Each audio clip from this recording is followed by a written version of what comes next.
একই সঙ্গে যেমনটা আপনাদেরকে আমরা কথা দিয়েছিলাম বারংবার রিপাবলিক বাংলা মানুষের কণ্ঠস্বর হয়ে কথা বলে, আর ঠিক একই রকম ভাবে গতদিনের মতনই কিন্তু রিপাবলিক বাংলা একইভাবে কথা বলে যাবে। আর এই মুহূর্তে ব্রেকিং খবর আপনাদেরকে দিয়ে রাখি, ইতিমধ্যে শেখ শাহজাহানকে সিবিআই নিজেদের হেফাজতে নিয়েছে। গতকালই নিজাম প্যালেসে তার শারীরিক পরীক্ষার পর নিয়ে আসা হয়, অর্থাৎ জোকা ইএসআই হাসপাতালে তার শারীরিক পরীক্ষা হয় এবং তারপর মূলত নিজাম প্যালেসে এই মুহূর্তে শেখ শাহজাহানকে নিয়ে এসে রাখা হয়েছে।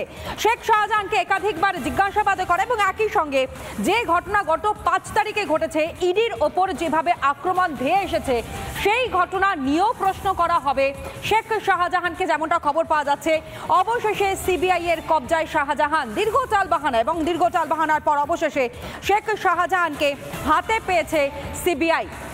অর্থাৎ একদিকে আপনাদেরকে আমরা দেখাচ্ছি যে ৫৬টা দিন পরে গিয়ে শেখ শাহজাহানকে নিজেদের হাতে নিতে পেরেছে, অর্থাৎ গ্রেফতার করতে পেরেছে পুলিশ। সেই ২৯শে ফেব্রুয়ারি ছবিটা আপনাদের সামনে দেখাচ্ছি। কি পরিমাণ উদ্ধত্ত তখনও ছিল তার মধ্যে, যখন দেখেছি যে বসিরহাট কোর্ট থেকে একেবারে কোর্ট লকআপ থেকে তাকে বের করে এজলাসে নিয়ে যাওয়া হয়। আঙুল উঁচিয়ে কি বোঝানোর চেষ্টা করেছিল শেখ শাহজাহান, আর সেই উদ্ধত্ত একেবারে ধুয়ে মুছে যেন সাফ হয়ে গিয়েছে, ভয় কাটা হয়ে গিয়েছে শাহজাহান। গতকালের ছবি আপনাদের সামনে আমরা তুলে ধরছি, যখন দেখা গিয়েছে যে আর কোনো পথ নেই, আর কোনোভাবে বাঁচার উপায় নেই, সিবিআই এর হাতে তাকে যেতেই হচ্ছে, অর্থাৎ সিবিআই এর কবজায় তাকে যেতে হচ্ছে। তারপরেই কার্যত যেন সেই বাঘ একেবারে ভেজা বেড়াল হয়ে যায়। সেই ছবিও লাগাতার রিপাবলিক বাংলা আপনাদের সামনে তুলে ধরেছে। যারা ইডির ওপর হামলার কথা স্বীকার করেছিল শাহজাহান, এবং হামলার পিছনে কি কারণ, কি লুকোতে চেয়েছিল তাহলে শাহজাহান, সেই বিষয়েও জিজ্ঞাসাবাদ করবে সিবিআই এর আধিকারিকরা।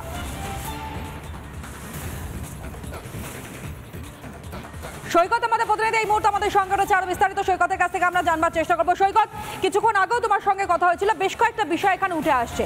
এক তো হচ্ছে ৫ তারিখে কেন এরকম ভাবে ইডির ওপর হামলা করা হয়েছে, কিছু কি লোকানোর চেষ্টা করা হয়েছিল, তারপরে আমরা দেখেছি কিভাবে গা ঢাকা দিয়েছিল শেখ শাহজাহান, এবং তারপর ২৯শে ফেব্রুয়ারি এবং আজকের দিনে দাঁড়িয়ে গতকাল বলা ভালো শেখ শাহজাহানের যে ছবিটা আমূল পরিবর্তন। এই মুহূর্তে লেটেস্ট আপডেট কি রয়েছে? তুমি তো নিজামের সামনে রয়েছে।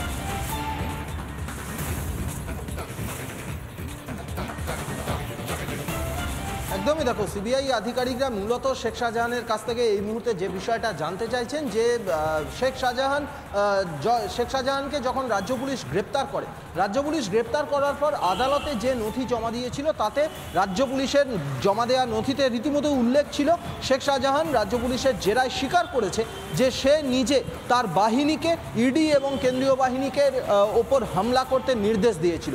এই পয়েন্টটাই কার্যত, এই পয়েন্টের ওপরই সিবিআই এর ইন্টারোগেশন বা সিবিআই এর তদন্ত অনেকটা নির্ভর করছে। এই পয়েন্টের ওপরেই তদন্ত এগিয়ে নিয়ে যেতে চাইছেন সিবিআই আধিকারিকরা, যে কেন নির্দেশ দিয়েছিল ইডি এবং সেন্ট্রাল ফোর্সেসের ওপর হামলা, কেন, তাহলে কি লুকোতে চাইছিল। তার বাড়ি, তার ভাইয়ের বাড়ি সহ সেই সারাউন্ডিং এরিয়ায় যে ৩টি বাড়ি আছে এবং আশপাশে ওই আকুঞ্জিপাড়া, সরবেরিয়া এলাকায় এমন কিছু কি নথি, এমন কিছু জিনিসপত্র আছে যেগুলো প্রকাশ্যে এলে শেখ শাহজাহান শুধু নয়, একটা তার দলীয় তরফ থেকে একটা বড় বিপদ হতে পারে। এমন কি লোকাতে চেয়েছিল, যার জন্যে শেখ শাহজাহান এনফোর্সমেন্ট ডিরেক্টরেট এবং কেন্দ্রীয় বাহিনীর জওয়ানদের ওপর হামলা করতে নির্দেশ দিয়েছিল, সে স্বীকার করেছে বলে রাজ্য পুলিশ জানিয়েছে। এই পয়েন্টটার ওপর সিবিআই আধিকারিকরা জিজ্ঞাসাবাদ করছেন। তাকে আজকে সকাল থেকে জিজ্ঞাসাবাদ কিন্তু শুরু হয়ে গেছে। এর পাশাপাশি আরও একটি বিষয় সিবিআই জানতে চায়। সিবিআই গতকালকে কাস্টাডিতে পেয়েছে, কিন্তু সিআইডি তাকে যতদিন কাস্টাডিতে রেখেছিল, শেখ শাহজাহানের 2টি মোবাইল ফোন, যে 2টি মোবাইল ফোন থেকে একাধিক কল গিয়েছিল এই ৫ তারিখ সকালে, যে বিভিন্ন জায়গায় কল গিয়েছিল বাহিনী জোগাড় করা, পাশাপাশি শেল্টারের জন্যে যে বিভিন্ন জায়গায় কল গিয়েছিল, সেই নির্দিষ্টভাবে 2টি মোবাইল ফোন তারা পাচ্ছেন না। সিআইডিও এই 2টো মোবাইল ফোনের হদিশ পায়নি। এই 2টো মোবাইল ফোন কোথায়? সিবিআই আধিকারিকরা মনে করছেন এই 2টি মোবাইল ফোন যদি উদ্ধার করা যায় এবং তার কল লিস্ট খতিয়ে দেখে সমস্ত বিষয় যদি উদ্ধার করা যায়, তাহলে ৫ তারিখের ঘটনার বিষয়ে আরও খুব গুরুত্বপূর্ণ ইনফরমেশন তারা পেতে পারে। এই 2টি মোবাইল ফোন এই মুহূর্তে সিবিআই উদ্ধার করার চেষ্টা করছেন। আজকে সকাল থেকে তাকে জেরা করা শুরু করেছেন সিবিআই এর আধিকারিকরা। শেখ শাহজাহান সম্পর্কিত 2টি এফআইআর এবং শঙ্কর আড্ড সম্পর্কিত 1টি এফআইআর, মোট 3টে এফআইআর দায়ের করেছে সিবিআই। 3 জন তদন্তকারী আধিকারিক ঠিক হয়েছে। সেই 3 জন তদন্তকারী আধিকারিকের মধ্যে 2 জন তদন্তকারী আধিকারিক ইতিমধ্যে নিজামে পৌঁছে গেছেন। তাদের নেতৃত্বেই সিবিআই এর টিম জেরা চালু করেছে শেখ শাহজাহানকে। একেবারে ধন্যবাদ জানাই তোমায় সৈকত। নজর রাখো, পরবর্তী সময় আরো আপডেট তোমার থেকে নেওয়ার রয়েছে।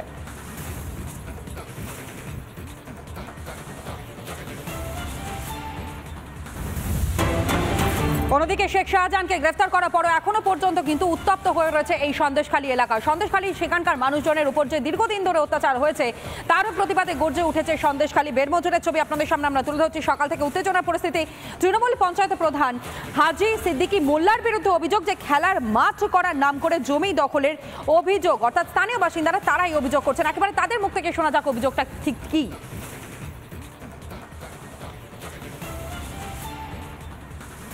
আজকে আমাদের দোকান প্রসারী যা আছে এইভাবে সব মোটামুটি কোনো মন্তব্য সবে করে হারমত বাহিনী করে সব আত্মসাৎ করছে। জমি জায়গাগুলো যা এখানে আছে সেগুলো ওইভাবে কেড়ে নিচ্ছে, সব মানে গায়ের জোরে সব আত্মসাৎ করে নিচ্ছে। আমরা কিছু করতে পারি। এটা ওই স্কুলের জায়গা তো, এটা জোর করে দখল করে নিয়ে হাজি সিদ্দিক মোল্লা তৃণমূল পঞ্চায়েত প্রধান। তাহলে পিঠ ঠেকিয়ে দিয়েছে। আমরা গেলে আমাদের ওপরে টর্চিং গিয়ে এখানে যাবি না ওখানে যাবি না, আমরা রাস্তায় আমাদেরকে মানে এ করছে। এখনো সেটা এখনো তো এ হচ্ছে, এখনো হচ্ছে আমাদের এখনো চলছে।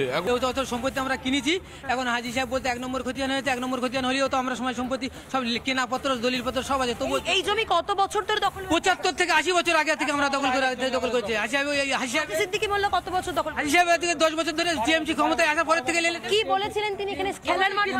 না, তখন কোনো কথা হয়নি, তখন কোনো কথা হয়নি।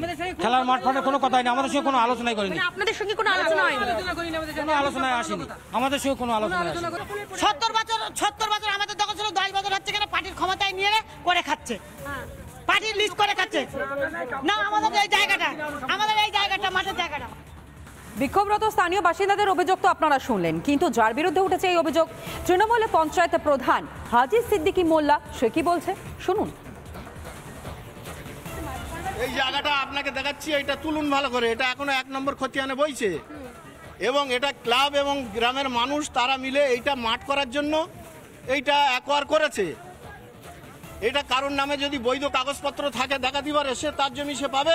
এটা গ্রামের মানুষ এবং ক্লাব সেটা অ্যাকোয়ার করে রেখেছে এটা স্কুলের মাঠ করার জন্য। স্কিম করা আছে পঞ্চায়েত থেকে, এটা মাঠ করার জন্য পঞ্চায়েত থেকে স্কিম করা আছে। পজিশন নেই, মাটি নেই, সেই জন্য ওটা এখনো ভরাট হয়নি। তারা বলছেন আপনি নাকি তাদেরকে বলেছেন যে শেখ শাহজাহানের নেতৃত্বে এই জমি দখল হয়েছে, শাহজাহান ফিরে এলে নাকি জমি আবার? না, ওটা সম্পূর্ণ ভুল। এখানে ক্লাব এবং গ্রামের স্থানীয় মানুষ তারা এটা স্কুলের মাঠের কল্যাণে এটা করেছে। মাঠ কি হয়েছে? না, মাঠটা তো এখনো মাঠের নামে কোনো পেপারস করা যায়নি, সেই জন্য হয়নি, পড়ে আছে। শাহজাহানের নামে যে বদনামটা দেওয়া আছে সম্পূর্ণ ভিত্তিহীন। স্থানীয় বাসিন্দাদের বক্তব্য শোনালাম এবং যার বিরুদ্ধে উঠেছে এই অভিযোগ সেই অভিযোগটাও আপনাদের সামনে আমরা তুলে ধরলাম।